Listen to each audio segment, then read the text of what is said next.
Well, not much to say. Pretty boring day here in Blacksburg.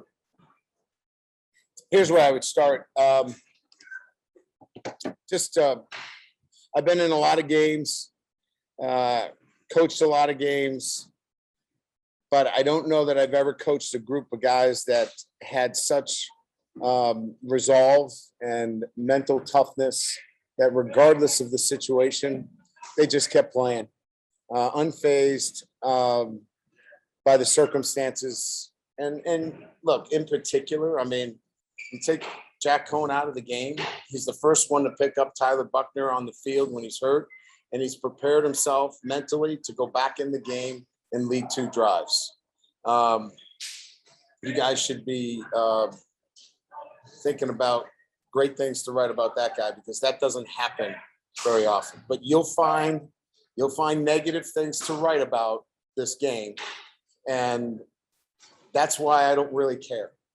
Because as a coach, what I take from these games is watching a guy like a Jack Cohn come in under those circumstances and rise above it. It was just, for me, incredibly enjoyable to watch him play, and to see George Takis catch a ball down the seam that was intended for Mike Mayer, or to watch Logan Diggs have to come in because Chris Tyree couldn't answer the bell because of turf toe, and Kyron was banged up, and Sibo was a coach's decision in not being here. So there's so many stories about players persevering. So I'll get off my soapbox, let you guys dig into the game, because we're not perfect, and that's okay with me. Tyler James. Go ahead. Yeah. Brian, how do you explain what Jack did was doing those last 2 drives compared to how he started the game? What accounts for that difference? How was he able to do that after struggling early? Yeah, it's a combination of things start to slow down a little bit. Guys get a little bit tired, and he sees the game a little bit differently. He settles down a little bit. It's a combination, but you still have to make those throws. You still have to be decisive. You watched what I watched. He was decisive. The ball came out of his hands. The reads were correct. And it looked like it was shooting fish in the barrel, with the timeliness of the ball coming out of his hand compared to where it was earlier. Is that the kind of thing you're seeing in practice at least? Yeah. Starting the game? Yeah, listen, we live with these guys. And so that's the hard part, right? We see him every day. I didn't name him, the starting quarterback because it came up on the Ouija board. It's just, that's the way it is. We see him every day, and we're like, that's what he does. And then, yeah, it was uneven to start. That's why we pulled him and went with Buckner. And, he did some nice things, but you saw he's young. He's going to be really good. But, we're trying to figure this thing out too, as we go and piece it together. That's why I'm so proud of the guys that, just hung in there. I wish it wasn't this hard, but it is right now. And, we're battling through it. Did you feel like the offensive line got better as the game went on, particularly in those last 2 drives? No doubt. Now, Alt helps us a lot. He makes a big difference. Krzysztof played virtually the whole game. Yeah. That size in there. Look, and I love the 2 kids that were in there, but they were 285 and 286 on the left side. We got bigger. Alt's 306. Krzysztof's 305. We're bigger, more physical, and that's where we got it. Buckner, Diggs, Alt, Evans, Mitch, yeah, Mitchell, and Lorenzo Styles too. I mean, how does that work here? On the road in this environment, we were poised to get them this experience. We needed to get them, and this is what we talked about this week, is like, we're reaching the halfway point. We're going to be who we are. Like, we got to get these guys in the game and get this experience. If we want to win the rest of the games that we play, they got to get in this game, and they got to feel it. They got to be part of it, and they got to contribute. Awesome. Austin Burnett, your next. Austin. How did you feel about maturation is how it was. Like you just said, in an environment like this, what did that speak to? Yeah, he did some really good things, and then he did some things that, you know, that are inexperienced. Like you don't throw the ball, you know, into the boundary versus, you know, cover 8 without knowing that the corner's not squatting. You know, we were, you know, there are technical things that he is still seeing. We had a trap corner to the field. He knew it was a trap corner. He just pitches the ball out there. They should have picked that ball off. He's getting there, but he's not there yet. And the maturation process continues. And, but man, is he a gamer? He's tough. He's fast. He's competitive.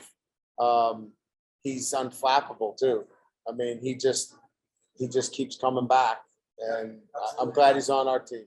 Sure, I feel like he's smashing like the shirt from the first time you put him in. Up until now. Look, he's getting better. But look, I mean, I don't have a better answer for you. He needed help today. We had to go to the bullpen. Enter Mariano Rivera today. I mean, enter Sandman.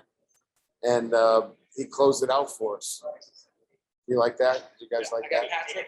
Pretty good. I do other things, you know, if you want to know football.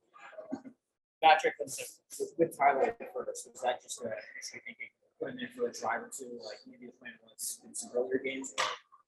Or let's give him No, this was, we need to, we got to have a running game. We got to run the football. We got to have a different mentality about the way we're doing things. And so Tommy and I talked. I said, leave him in. He's playing. Just commit yourself to your play sheet that, you know, he's playing and he's not coming out. Call the game that way. On the 2-point conversion. Yeah. The opponent improvised on. What was he looking for at first?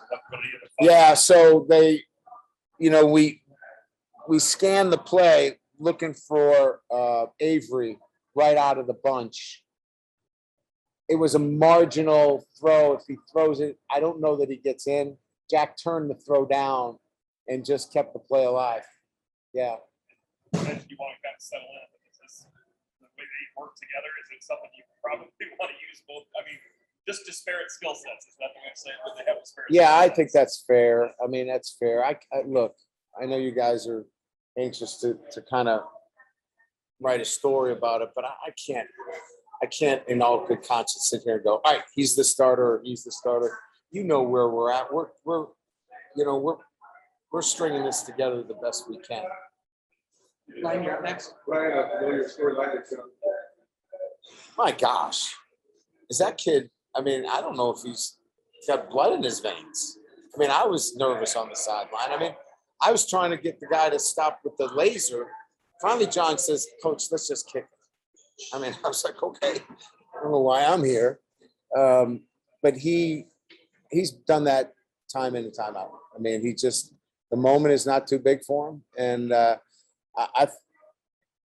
it's just he loves those opportunities and he relishes them, and he's been really good at them.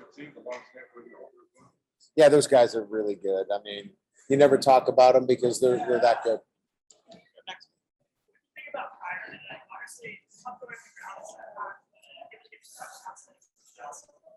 Well, you haven't watched us rush the ball if you think that was tough running for us. Today was like a coming out party for us. Like we're gonna have the old linemen in there are pretty happy. I mean, they feel good. Kyron ran with an edge today. You saw him run and break through on that second touchdown. I think it was the second or the third touchdown. That was beast mode for him. So yeah, he had an edge about him today.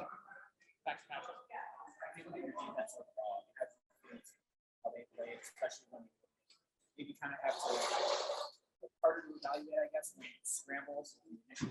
Yeah, like we were talking about, like if I'm Isaiah Foskey, I don't know if I want to rush the passer anymore because I chase the quarterback down and he gets out the other end all the time. So, you know, we got to be able to keep the quarterback in the pocket. You know, Isaiah's chasing him out every time, and he gets a free release. So there's some things that we got to tighten up there, certainly. Yeah, I would say we did some things there that we feel good about, but there's room for improvement. How close or not was Mayor tonight to being able to go? He was close. This is more our decision. You know, talking to John in pregame, he wanted to go. He was like, "Hey, put me in the red zone. Let me get in on third down." And we're like, "You know what? We're gonna put you in red zone, and you're gonna really hurt yourself." So we scratched that and took him out. Brian, what do you think of the physicality tonight your team played with? Are they getting close to the line and maybe going too far? You know, so the one on Mitchell Evans was a mistake by the quarterback. He was supposed to bring him down, and Mitch got caught in no man's land. He wasn't trying to.